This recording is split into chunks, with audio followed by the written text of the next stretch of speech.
Hey Internet! Welcome as ESC Insight opens up another Eurovision Song Contest season with me badly pronouncing the local language and Samantha doing most of the really sterling interview work. Oh, much appreciated, you, and looking forward to another great year with the ESC Insight crew.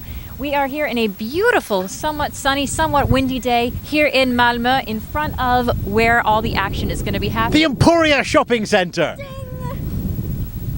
You know, I think there's a song about that from last year. I know, but don't ask me to do the choreography. Okay, Bad things will happen. We're actually here from the hard jump cut of the Malmo Arena. Good times. Good times indeed. Now, you might have noticed the team is not all in front of the lens. Charlene, at the moment, is bouncing around the Nordic countries on a tour of historic Eurovision cities and locations. She'll be joining us later on in the week. Stephen, you never see anyway because he's behind the camera lens. There you go. And Terry is, well, Terry is. Terry is. He is. Yep. We've got him an accreditation badge, just like ours. So he's not going to be able to. Badge. We can go anywhere in Malmo. Malmo, Swedish for exciting.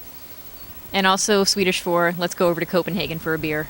Indeed, yes. Now, didn't that happen outside this arena as well? But that's for another time. Shall we head to the interviews? Why not? Let's go right over to the secondary press center over at the Slaghuset, where we've got some of this year's artists just lined up for us. You will shine, shine and fight the shadows in the sky. Hi there, Natalia. Hi. My name's Samantha. I'm from ESCinsight.com. Hi, and fellow American-born. Yeah, I can hear it. I know. Too obvious, I guess. When you got word that the running order had come out and that you were going to be the first singer at the first, what went on in your head? What were your first thoughts? And would you swap it if you could? Well, I wasn't sure how to think about it because everybody was like, being the first one, the opening act is not that good. But I just thought about it for myself and I reflected on it because it's such a great honor. I mean, I'm the first one opening the Eurovision Song Contest 2013. I mean, come on, that's a blast. Yeah, it's just awesome. And no matter when I'm going to go on stage, if I'm a first one, the fifth, or the last, I'm going to give my 150% on stage. So it doesn't matter if I'm the first one, but it's even better because it's the greatest honor you could ever have. Definitely, it's a huge audience. Yes. But being, originally from the U.S., not very many people in our country, obviously you're in Austria now, so few people in the U.S. know about it. If you had a message for American viewers or viewers in other countries that really don't know about the ESC, what would you say to them? Well, I would tell them that the ESC is the biggest music competition in the world in the end, and it's just a perfect opportunity for you to grow as a person and as an artist and to learn so many new things. And you just, I can see my development on myself the past few months. So I'm just overwhelmed with everything that's happening right now, and it's really worth it. Well, we wish you all the best, and we'll see you actually after your second set of rehearsals then. Okay, perfect. All right. Thank you, Samantha. Bye. Thank you. Birgit. Hi. My name's Samantha. I'm with ESCinsight.com. How you doing? I'm fine, thank you. Excellent. Now, in your backing group, you actually have other Eurovision veterans. Is that correct? Yes, Kaido and Lauri, two boys. They won Eurovision Song Contest in Copenhagen when Estonia won the Everybody song. So I have the winners in the backstage. What's the best bit of advice that they've ever given you about how to approach Eurovision and the craziness of this competition and all of that? Actually, they haven't gave me other advice, but of course they just say that you have to be yourself and just calm down and don't get nervous and something like that. Well, fantastic. Well, we'll see you during the next set of interviews, and all the best to you. Thank you. Bye-bye. Hey there, Hannah. I'm Samantha from ESCinsight.com. How you doing? Hi, good, thank you. Good. Well, not sure if you can tell by the accent, fellow American here. Yes, I can hear that. All right. Well, so few of us over on the other side of the world really know about what goes on here at Eurovision. If you had a message for everybody in the U.S. or other countries that don't necessarily show everything here, what kind of message would you send them about all this craziness? All this. I would just say, I mean, it's great. Pay attention to this because it's such a nice opportunity for all the countries to come together, representing themselves with their own song. It brings people together. It's a wonderful experience. So watch Eurovision. And just so you know, the last time the UK won, it was with an American-born singer. So it's a good precedent to follow. So. Okay, good. That's good luck. Fingers crossed. All right, we'll see you after the next rehearsal. Take care. Thank you. Bye. How did the first set of rehearsals go? Everything happy? Or? Very good. Yes, We are satisfied. everything was very good, and sound and Stage, what everything. it looked like, everything excellent. Perfect. Now, if I have my story right, because there are 6 of you in the group altogether, Niksha, you and Marco had worked together before in another Klapa, and then everybody else comes from different organizations. How did all the voices meld together? Was there any sort of cross-Klapa rivalry? Was there any sort of drama, or was it all just perfect and fluid and... We had our maestro, Mr. Mojmir Čačija, who selected us, and from different klapas, and that was. We know each other some before, story, yes, but and singing with some festivals or but never in the same group. klapa, yes. But our color of our voices are very good too. Perfect. It's very good. Perfect fit. Excellent. Now, for many people, this is their very first time hearing Klapa. What would you like them to know about the style that you're so proud of and that you're bringing to such a huge audience worldwide?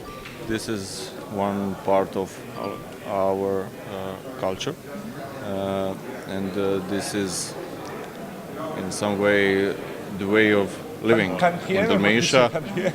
So Klapa is singing when the friends are meeting. They are Klapa is life, you know? life. Yeah. Yes. Klapa's life. Well, gentlemen, thank you so much. We'll see you after the second set of rehearsals, and all the best to you. Thank you very much. Thank you. Thank you. Bye-bye.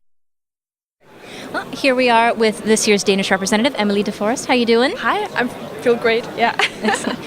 Just a quick question. Unlike a lot of songs this year, you didn't actually write this song, Only Teardrops, which is fantastic, might I say. First rehearsals were beautiful. Unfortunately, I didn't write it. But you seem to be very deeply connected with the song emotionally. What helps you connect to the words of a song that you might not have been the first one to write those lyrics down? I think it's something that all people can relate to. I mean, it can be in a relationship, like boyfriend, girlfriend arguing, and it kind of shows how wrong everything can go or be if you don't treat each other well, and the world as a whole. And I think that's something Europe needs, and It's a universal message. a song that can unite all of Europe, and I hope that my song can do that. Awesome. Well, the songwriter actually has had previous experience at Eurovision before. From Ost til Skagen and New Tomorrow. Yeah. What was the best piece of advice that Lisa provided to you, if you've been in touch with her, about the Eurovision experience? Yeah, we've been very much in touch, and like finding the dress together, for example, and she's been like a great support for me, and she has also said to me, you know, don't be too nervous and feel like you're giving the audience a gift instead of, you know, then overcome it. give something to the audience. Yeah. So that's a good advice. If the first rehearsals are any indication, you're definitely serving it up well. Thank you. All the best to you. Thanks. All right. Hey everybody, we are here with Russia's representative for 2013, Dina Garipovna. Hi there. Hello. How's everything going so far? Yeah, I'm fine. All right.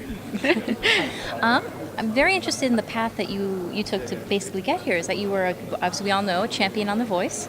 And Dima Bilan, who we all know has a very deep history with Eurovision, was involved with the production of the show. Did he give you any advice about how to approach Eurovision? Yeah, I saw him and he told me to not nervous, to be самим собой by myself. Yes, and just sing, just live in the stage. All right, very cool.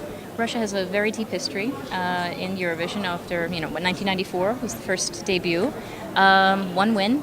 What would you say is your favorite Russian entry of all time, other than yours? You can't say your own. Your favorite Russian song at Eurovision? From Russia? Yeah. Or if you have another one from another country too. Trio from Russia. I love all of the songs. Very diplomatic.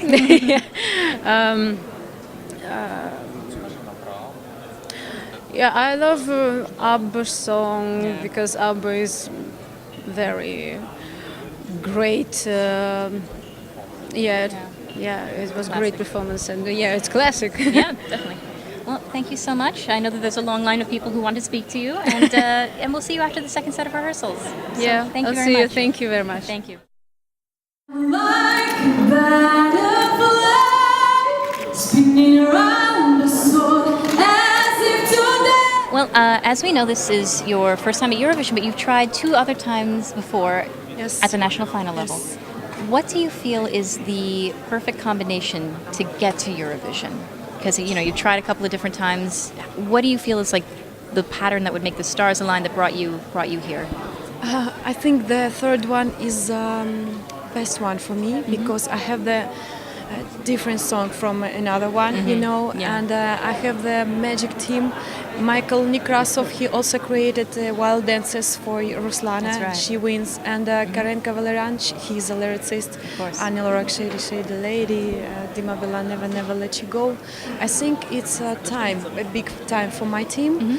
And I hope on the stage, major experience in my life because it's a big festival, it's a big competition. Which brings me actually to my next question, the staging. We've already seen the first set of run-throughs and everything like that. Tell me a little bit more about where you're coming from with the staging and the story behind What that. it will be, yes. Yeah, because it's really something incredible if you haven't seen it yet. Thank you so much because everyone take a photo with Igor Vovkovinsky today. Everyone, it's Popular. a big surprise. Just as popular as you are, It's really. a Ukrainian gift for all of you. Igor Vovkovinsky, his name, and he lives in America now, but he's also Ukrainian. He moved to America when he was 6 years. Yes, and he is my second face, what I have deep inside. He's my power. It's meaning power. Okay. He's a huge power. So he bring And me. he is a huge... Yeah, very huge. He bring me to the circle of life, circle of Okay. energy, and That's when you deliver the message. Delivered, yes. All right, everybody with ESC Insight. Samantha here with Anouk representing the Netherlands. How are you doing? Good, thank you. Excellent. Well, you had your first rehearsal today, and we're all really excited to see how everything happened. Mostly, we're really just excited to see you here. We've heard rumors for years that you'd be coming to Eurovision. It's true. It's not true. All in all, it's been a pretty exciting day here in Malmo. Definitely, stop over by escinsight.com for a little bit more excitement, maybe some interesting moments from our colleague Terry. Yes, the senior interviewer will be hard at work. Thankfully, of course, the Euro Club has a bar, so we'll probably find him there. You'll find us also on Facebook and Twitter in the usual places, escinsight.tumblr.com, facebook.com/escinsight, twitter.com/escinsight. You're welcome to leave all your comments and thoughts. More Eurovision action on the podcast, on the website, and back here again tomorrow for more interviews, chat and visuals of our wonderful host city, which in no way resembles a building site.